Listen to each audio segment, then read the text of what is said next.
I'm Lawrence. I'm not supposed to smile because I lost a tooth last night. Uh-oh. I'm in the middle of the family. Uh-huh. At present, there are 9 of us, and 4 older than me, 4 younger. Uh-huh. My recollection of this area, again, goes back to when we lived in what you refer to as Captain Oscar's house. And prior to the recollections of Buddy and Bobby, there was no seawall before Oh.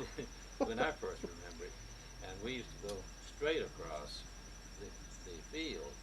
And among the things that were interesting was that Dick Hartge, our uncle, was building boats down here, but the only telephone in this whole end of the Galesville was our telephone. My mother used to then, when it was a call for Dick, she'd go out and blow the horn. That, as I recall, it was 1 blast for my father, who was sometimes around, and 2 blasts for Dick. And Dick would have to drop whatever he was doing, run clear across the field, and answer the phone. That was kind of primitive. Do you remember the phone number? I do. 201F5. Yeah, that's right. It was 201F5. And it meant it rang 5 times. 1, 2, 3, 4, 5. That's how it was our phone. Isn't that something? Was it a party line? You had yeah. somebody else on Yes, the party oh line? yes indeed. I even remember some of the people on the phone. Sometimes it was hard to hear. Are you saying that other people listen to other people's Yes, conversations? All the time. There wasn't very much in the way of good radio, and of course no television, so that was one of the best forms of entertainment. Talking about the telephone, the number's 201F5, and I think the biggest number was 201F15, which was 1 long and 4 short. And or 5 shorts, yeah, you're right.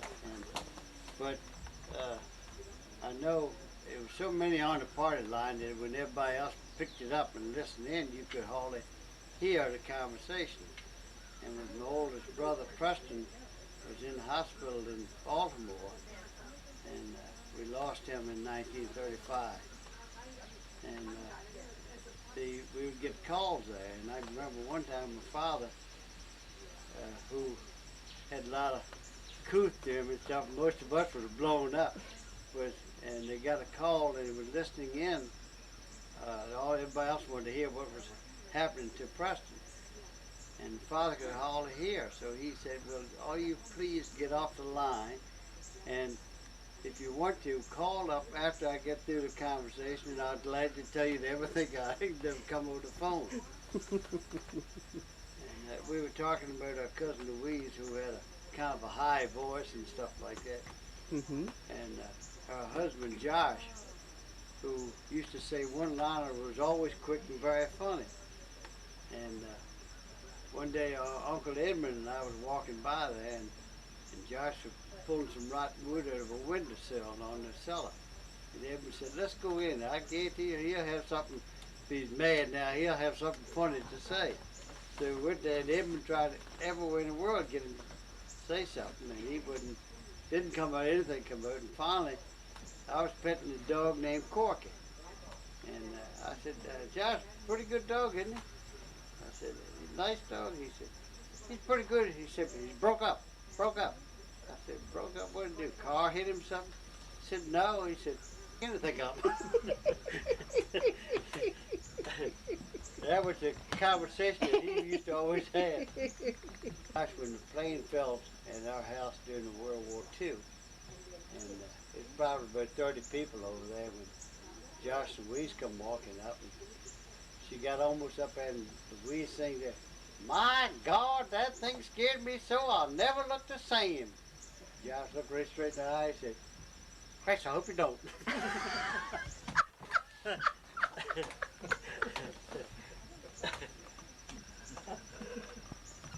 Funny, probably remembers the details. Neil had to go to Baltimore. Put 2 people on one tape. Can he start and Buddy finish it? I'm going to back up and go ahead. Well, I just heard part of this. I know the story, but I don't know all the details. Now, Neil made usually weekly trips to Baltimore. And Louise, anytime anybody taking a trip, Louise wanted to go. So this particular day, Louise, I think Neil was teasing Louise. And so he saw Louise coming, but he went down the road slowly, and Louise was chasing him on the bicycle. On the bike. Chasing him on the bike while he was in the pickup truck, and she was hollering, "Wait, wait!" Yeah, but he finally slowed down and let her catch up. But the way I heard the story Something- might have been Some variation of that. but anyway, Louise was going to go to Baltimore with, with the Neil. But Neil had to run down to Cobb's store somewhere first. Go home, change clothes. And so he left and went by Louise, and she thought he was on going to Baltimore, wasn't coming back. And Neil claims that she got on the bicycle and caught him before he got down to Captain Harvest. So Hotel was that right straight up.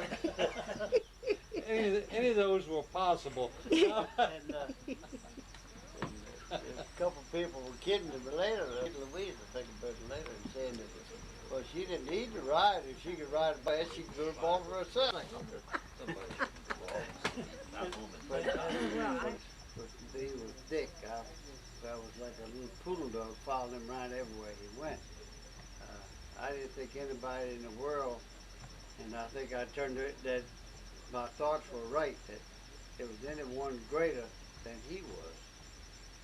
His talent, his disposition, his way he handled all of us when we were around, and he taught me so many things. They're both in sailing and hunting and just I think bowling.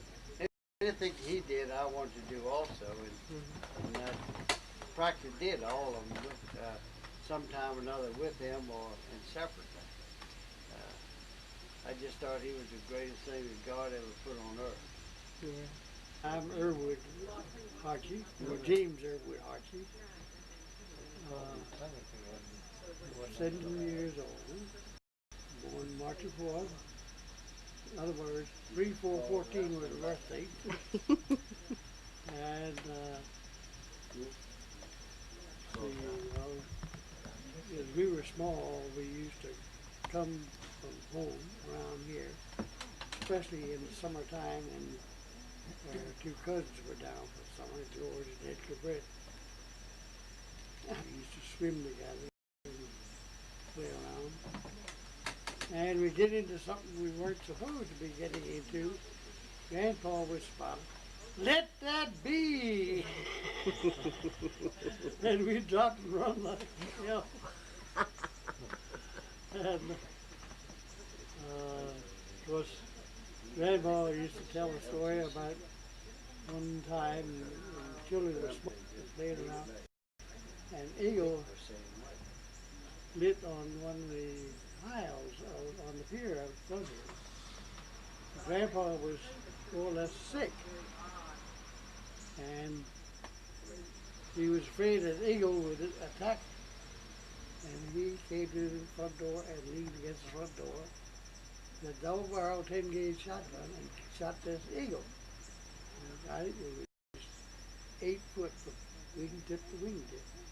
And of course, that was the end of the eagle story. Explain perhaps if this is the only meeting that there are 9 of us, but those who are missing and perhaps why. I'm on. Yep. Yes, there are 9 of us, and the younger one, Billy, lives in California, so obviously he can't be here. And there's Bobby and Buddy. Elsie and her husband are out cruising, so there's another one missing. Emil will be along shortly, Florence. and then there's Sister Florence, who lives in Florida. So that explains why certain ones are here, and why certain ones are not here. But I think that's absolutely fantastic that There are 9 of how many children? There were 11. There were 11. All of us grew up, but then 2 died as adults. Isn't that something?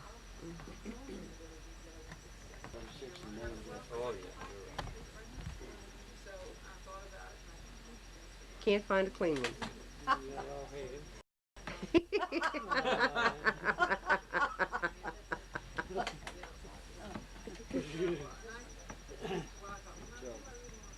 Oh, of course, no, this is not, this is about Josh, Louise, Okay. Louise. I was doing some electrical work for Josh Heath. And, so, after I'd finished, coming down the steps, heard this, and he said something about it,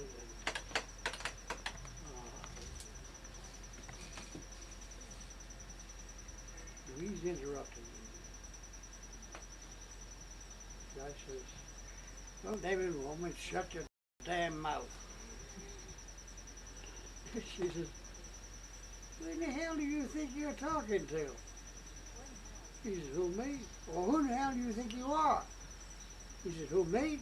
I'm the dumbest son of a bitch on earth to marry you and stay married to you." Elma Hartge Strong.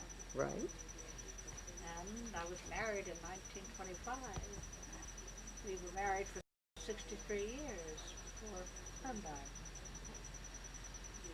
To start a little bit farther back than this house. Grandpa Hartge was born in Shadyside. His name was? Neil Alexander Hartge. And then he bought this place over here, this point, then called White State Point. Not what he named it, it was already called White State Point. 17.5 acres. And the house, of course, was built here. Do you know what year? Huh? What year the house was built? Approximately, because the first child born here was his number 3 child, and she was born in 1879, so it was probably built in 70. They went out. And then, of course, they moved over here, and as I said, his 2 older children were born in Shadyside. The first child born here was Louise's mother, Aunt Mamie. Mm-hmm. And he and Grandma had 11 children. My father was the oldest. And, well, of course, came on down. Your father's name was? Oscar and Neil Hartge. And, of course, like all of us, we spent as much time here as we could. We came running across the path there. Sometimes we'd come across the field. We had 2 ways. Mm-hmm. There's one little thing that I do remember Mama said one time. At Christmas time, of course, as soon as we opened our presents, we would have to come running around to talk to Grandma and Grandpa. And the boy, it was just myself and Florence and Preston at that time, probably were old enough. Preston always got a drum. Grandma Hartge said, the Grandpa used to say, "Here they come." So we always announced the way that we came over here. What was your grandma's name? Grandma Hartge? Oh no, she Grandma never No, what said was her that. name? Susan. Okay. Susan Edgar Hartge. What was her name before she married Hartge? Edgar. Edgar was her last name. Okay. Yes. Susan Virginia Edgar. Okay. I don't know what year they were married. If you want to date, Mm-hmm. Oh, my grandmother, Susan Virginia Edgar Hartge. Okay. Does it have her birth date on the back of that? No, her birthday, I don't remember. Okay. But they didn't put that on the back of that picture. 1861. You have. Grandfather's picture, Neil Alexander Hartge. was on a loan from Louise Pfeiffer Pulse Girardi, March 10th, 1979. How about that? How about that? Yeah, how